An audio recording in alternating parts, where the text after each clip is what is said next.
Good morning, Cullman. Thank you for joining us on Cullman Today. I'm your host, Christine Wiggins, and today is Wednesday, May 20th. Coming up on Cullman Today, several major Cullman County races were decided last night while statewide results set up Alabama's general election for governor. Plus, local councils take up road work, safety grants, and park improvements across Cullman County.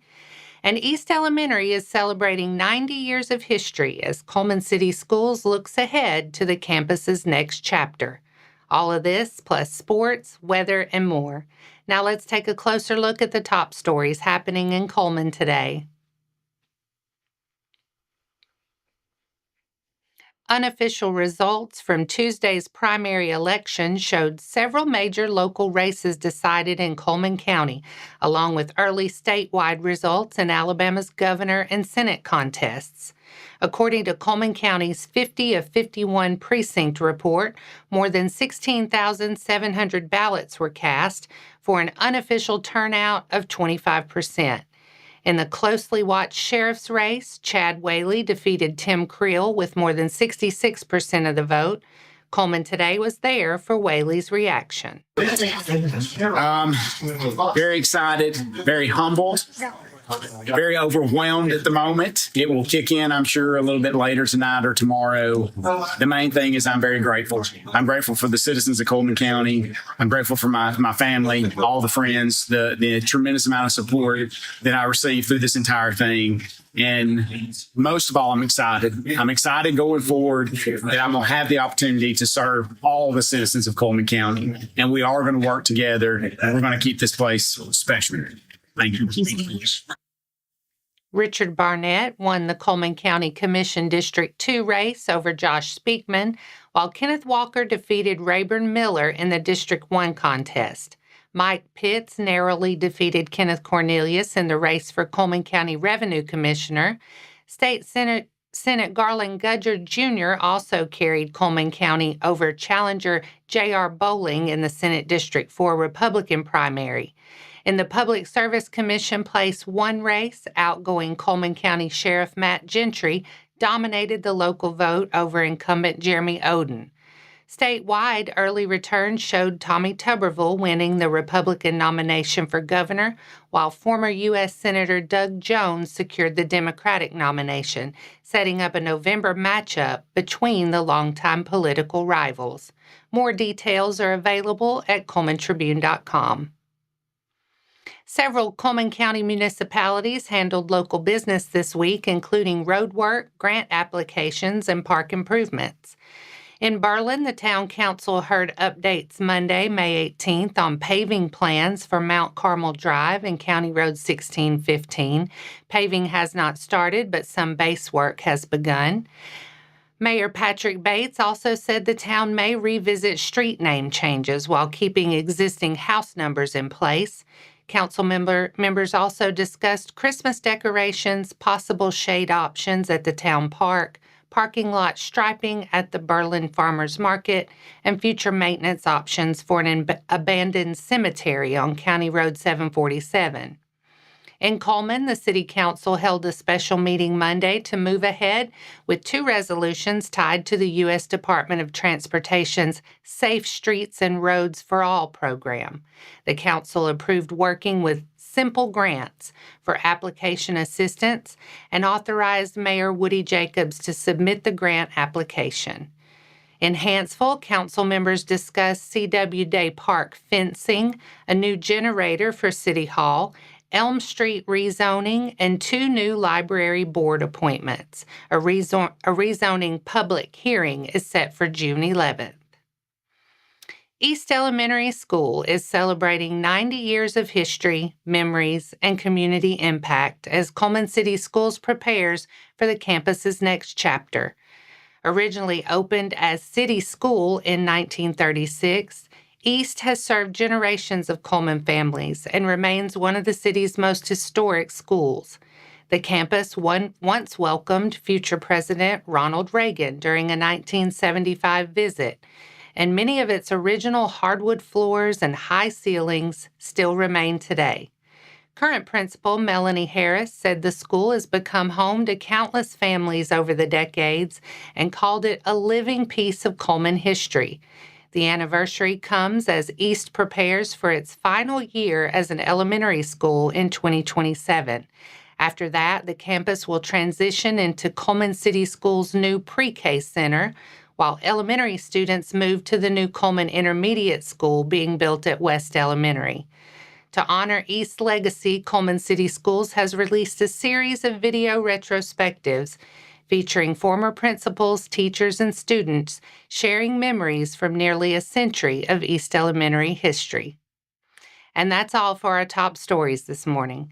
Coming up, Hanceville's Ballin Like a Bulldog youth basketball camp returns in July, giving young players a chance to train with varsity athletes while supporting local youth basketball. Sports is next.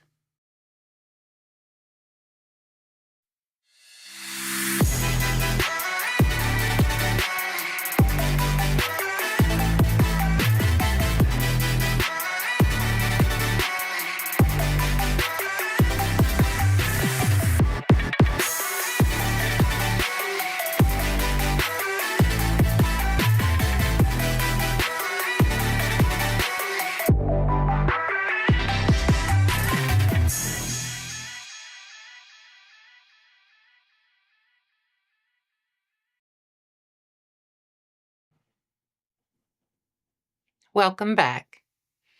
Young basketball players will have a chance to sharpen their skills this summer at the 4th annual Ballin Like a Bulldog youth basketball camp in Hanceville. The camp is scheduled for July 23rd and 24th from 7:30 a.m. until 1 p.m. at Hanceville High School's gym.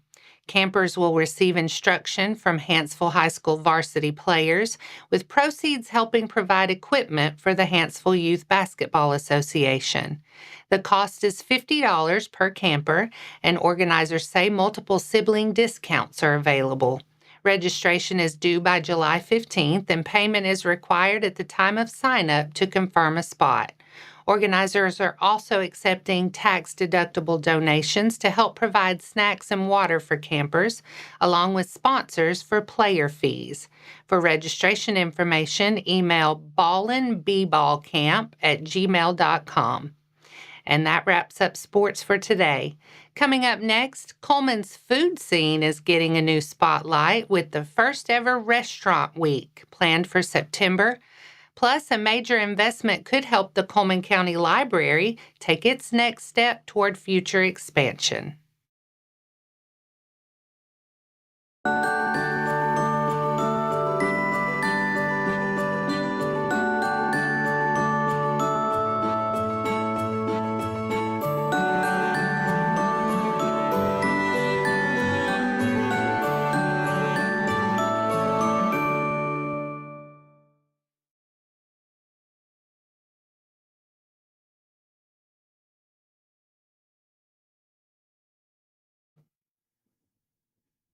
Welcome back. Now it's time to speed things up with a news rundown. 4 stories in under 4 minutes. A day of food, music, and fellowship at Smith Lake also helped support a mission focused on bringing families closure. Annabelle Howes has the story. The community gathered at Trident Marina on Saturday for the annual Boatin and Boilin crawfish boil benefiting Alabama Lakewide Charities. The event featured crawfish, live music, and fellowship as supporters gathered to kick off the summer season at Smith Lake. Founding Director Jason West said the proceeds from the event help support the nonprofit's search and recovery operations on the lake, including specialized underwater equipment and vessels used during emergency response efforts. System. So what we do here at charities here at Smith Lake is basically bring closure to any drowning victim or event that happened to Smith Lake. West said Boatin and Boilin is one of the several annual events held to support the organization's mission and thanked the Smith Lake community for continuing to support the cause year after year. This has been Annabelle Howes with Cullman Today. The Cullman County Public Library has taken an early step toward a possible expansion. Library Director Amber Thornton said $500,000 in support from the local legislative delegation will help the library continue planning and design work for future improvements. The funding will go toward detailed blueprints, soil surveys, and other studies to determine what can safely be built on the property. Thornton said the library is considering several additions, including a 700-seat auditorium with a stage, more study and meeting rooms, a conference room, a STEM lab and classroom space for homeschool groups, and educational programs. Plans also call for expanding the children's area to about 3 times its current size, giving kids a separate space for programs. Thornton said the goal is to help the library grow as a central resource and gathering place for Cullman County. Memorial Day weekend will bring several events across Cullman County, from remembrance ceremonies to festivals and outdoor recreation. In Hanceville, Senior Fishing Day is set for Friday, May 22nd at Veterans Memorial Park with registration at 7:30 a.m.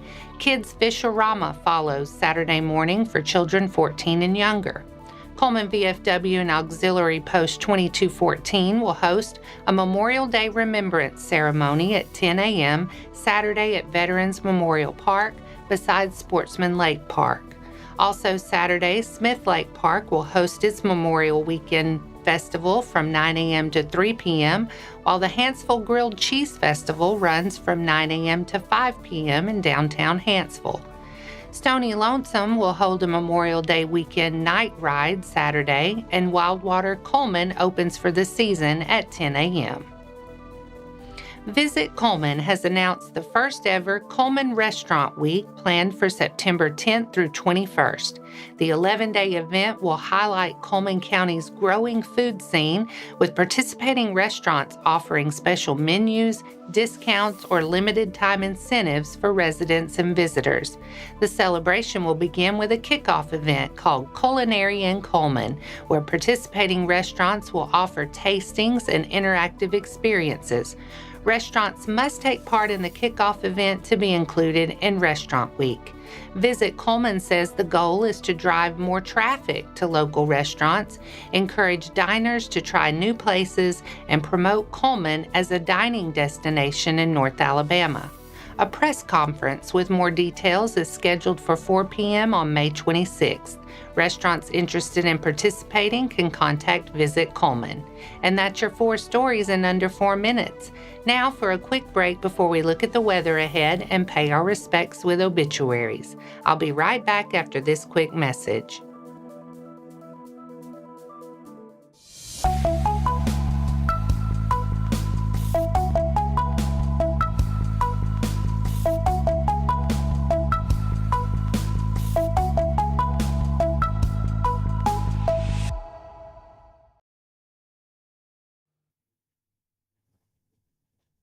Let's take a moment to pause and remember those who lost their lives this week. Lois Joanne Thompson, 72, passed away on Sunday, May 17th. No services are scheduled at this time. Our thoughts and prayers go out to her friends and family. Now let's take a look at your weather forecast. Wednesday will be partly sunny with warm with a high near 84. Showers and thunderstorms become more likely during the afternoon, especially after 2 p.m. with a 60% chance of rain. Tonight stays mostly cloudy with a 50% chance of showers and storms and a low around 63. Tomorrow brings another active weather day with scattered showers possible in the morning and showers likely by the afternoon. The high will be near 83 with a 70% chance of rain. And Thursday night remains cloudy and unsettled with showers and thunderstorms likely before 1 a.m. and a low around 64. And that wraps up today's edition of Cullman Today. Thank you for sharing your morning with us. And remember to stay connected by following us on social media and visiting CullmanTribune.com for the latest from our community. We'll be back bright and early tomorrow morning at 6:30 a.m. Until then, I'm Christine Wiggins with Cullman Today. Have a wonderful day, Cullman.